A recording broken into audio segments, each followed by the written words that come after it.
अगर पेशाब में जलन महसूस होती हो तो हरा धनिया के चंद पत्ते निहार मुंह खाने से इसमें अफाका मिलेगा। गला खराब हो तो कच्चा अमरूद जलाकर खाएं। गर्मी बहुत ज्यादा लगती हो तो नमक मिला पानी ज्यादा से ज्यादा इस्तेमाल करें। अगर कै न रुक रही हो तो माल्टे के छिलके सूंघिए, फौरन कै रुक जाएगी। अगर पेट में दर्द महसूस हो तो इलायची के बीज निकाल कर खाइए, फौरन दर्द दूर हो जाएगा। अगर सर में खुश्की हो तो अचार वाला तेल बालों में इस्तेमाल करें। पाँव में दर्द हो तो घड़े का ठंडा पानी पाँव पर डालने से दर्द दूर हो जाता है। अगर नाक के इर्द गिर्द दर्द महसूस हो तो नारियल के तेल का इस्तेमाल करें। अगर चोट लग जाए तो रुई को जलाकर शहद में मिलाकर लगाएं, खून बिल्कुल नहीं बहेगा। स्ट्रॉबेरी दिल की मानिंद होती है, इसीलिए स्ट्रॉबेरी खाने से सीधा दिल को ताकत मिलती है।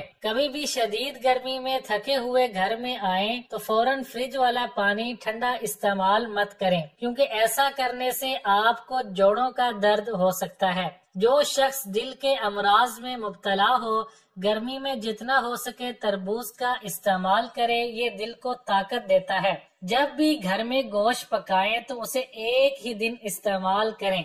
ब्लड प्रेशर की बीमारियां ज्यादा दिन इस्तेमाल करने से हो सकती हैं।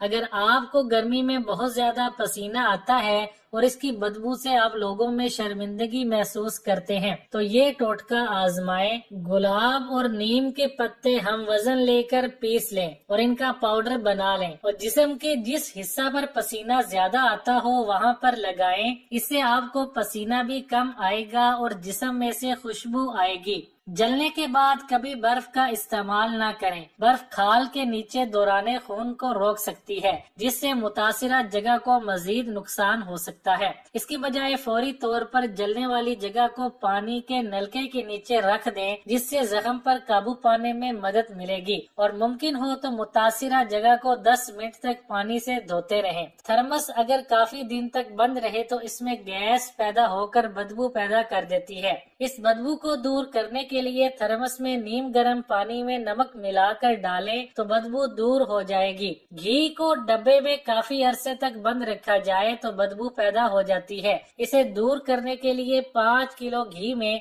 1 पाव दही के हिसाब से जितना घी हो उसमें इतना ही तनासब से मिलाकर गरम करें। जब दही जल जाए तो घी को छान कर महफूज कर लें। किचन के झाड़ू और पोने भी मुस्तकिल सफाई का मुतालिबा करते हैं। तमाम झाड़न और पोने लेकर हर 15 दिन बाद एक देचकी में पानी डालकर थोड़ा सा सर्फ और सफेद सिरका शामिल करके भिगो दें। कुछ देर पानी में उबलने दें और फिर रगड़ कर धो लें। दाग धब्बे दूर हो जाएंगे। लीमू का अचार मोटापा कम करने के लिए बहुत मुफीद है। निहार मुंह कहवा में लीमू का रस निचोड़ कर पिए और दोपहर को खाने के बाद भी पिए। मूली और सलाद का इस्तेमाल करें। ऑयल घी की बजाय कुकिंग ऑयल इस्तेमाल खाने में जरूर करें। ज्यादा मीठी चीजों, चावल, घी और दूसरी बादी चीजों से परहेज करें और अदरक की चाय पिएं। बर्तन चमकाने के लिए इसे पहले पानी से अच्छी तरह धोएं। जब इस पर से चिकनाई दूर हो जाए तो बाथ सोप का इस्तेमाल करें।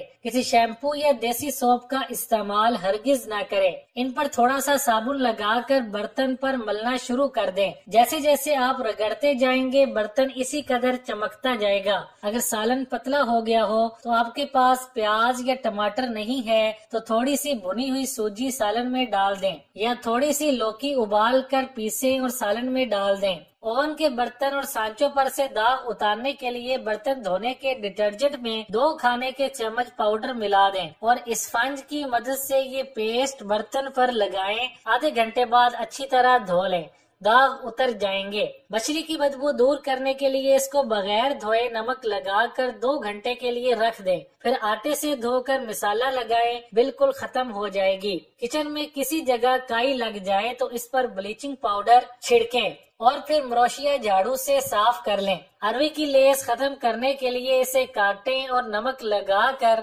रख दें। कुछ देर बाद धोएं और पका लें। دیسی گھی میں سے بہت جلدی کھٹی کھٹی سی بو آنے لگتی ہے۔ اس بو کو دور کرنے کے لیے 1 کلو گھی میں 2 کھانے کے چمچے آٹا ڈال کر پکائیں، پھر چھان کر استعمال کریں، بدبو بالکل ختم ہو جائے گی۔ ٹماٹر دیر تک تازہ رکھنے کے لیے ان کے سروں پر موم لگا کر رکھ دیا جائے تو یہ جلد خراب نہیں ہوں گے۔ سلاد کو محفوظ رکھنے کے لیے اسے کاغذ کے لفافے میں رکھیں۔ پلاسٹک کی تھیلیوں میں رکھنے سے سلاد میں پھپھوندی لگ جاتی ہے۔ کچن کے برتنوں کو زنگ سے بچانے کے لیے ان پر ایسا گھی یا چکنائی مل کر رکھیں جس میں نمک بالکل نہ ہو۔ ٹین کے برتن یا سانچوں کو زنگ سے بچانے کے لیے بغیر نمک والا گھی یا چکنائی مل کر رکھ دیں۔ نمک والی چکنائی لگانے سے زنگ کا خطرہ بڑھ جاتا ہے۔ ٹین کے برتنوں یا سانچوں پر زنگ کے داغ لگ جانے کی صورت میں داغ والے حصے کو آدھے کٹے ہی ٹماٹر سے رگڑے اور کچھ دیر پڑا رہنے دیں۔ اس کے بعد صاف پانی سے دھو لیں، زنگ ختم ہو جائے گا۔ اگر دروازوں کے قبضوں پر زنگ کے داغ لگ جائیں تو ان پر نمک ملا ہوا پانی، مٹی کا تیل لگا کر رگڑیں اور کچھ دیر بعد کپڑے سے پونچھ کر صاف کر لیں۔ کپڑوں پر روشنائی کا داغ لگ جانے کی صورت میں ابلے چاول رگڑنے سے داغ بآسانی دور ہو جاتا ہے۔ سیاہی کے داغوں پر نمک لگا کر رگڑیں، داغ دور ہو جائیں گے۔ اگر کپڑے پر زنگ کا نشان پڑ جائے تو اس داغ کو لیموں کا رس اور نمک چھڑک کر کچھ دیر رگڑیں اور خشک ہونے کے بعد صابن سے دھو لیں، داغ صاف ہو جائے گا۔ کپڑوں پر لگا زنگ کا دھبا کچی لسی سے بھی صاف کیا جا سکتا ہے۔ کچی لسی کو داغ پر لگا کر کچھ دیر کے لیے چھوڑ دیں، داغ بآسانی ختم ہو جائیں گے۔ چائے کے ٹی بیگز سے بھی داغ صاف ہو جاتے ہیں۔ اگر کوئی جگہ جل جائے تو 2 یا 3 ٹھنڈے ٹی بیگز کو متاثرہ جگہ پر رکھ کر اسے دھاگے سے باندھیں۔ احتیاط رکھیں کہ ٹی بیگ گیلے ہوں۔ جن کے پاس پیسے نہیں ہوتے یا ان کو اجازت نہیں ہوتی تو وہ لڑکیاں بھی گھر پر رہتے ہوئے اپنے ہاتھوں کو گورا کر سکتی ہیں۔ نمبر 2، یہ طریقہ ہے کہ 1 ٹماٹر کے 2 ٹکڑے کر لیجئے اور اس کو اپلائی کیجئے اور اس ٹماٹر پیسٹ کو اپنے اوپر اپلائی کیجئے۔ ایک بار اپلائی کرنے کے بعد ان دونوں چیزوں کو اپنے ہاتھوں پر ملیے۔ ہرے مسالے میں شمار کیے جانے والا لہسن ہر گھر کی کچن میں پایا جاتا ہے اور اس کے بے شمار طبی فوائد یہ ہیں کہ لہسن میں 2% مینگنیز، 2% وٹامن بی اور 1% وٹامن سی، 1% سیلینیم کے ساتھ ساتھ اس میں فائبر بھی پایا جاتا ہے جو لہسن میں بہترین غذائیت پائے جانے کے ساتھ ساتھ اس میں کیلوریز 0 ہوتی ہیں۔ لہسن کو اگر شہد میں ملا کر استعمال کیا جائے تو یہ ایک بہترین دوا کی صورت میں اختیار کر لیتا ہے۔ نہار منہ کھانے سے وزن میں واضح کمی، نزلہ، زکام اور سردی سے محفوظ رکھتا ہے۔ اس کے نہار منہ استعمال سے انسانی جسم میں مضر صحت مادہ صاف ہو جاتا ہے۔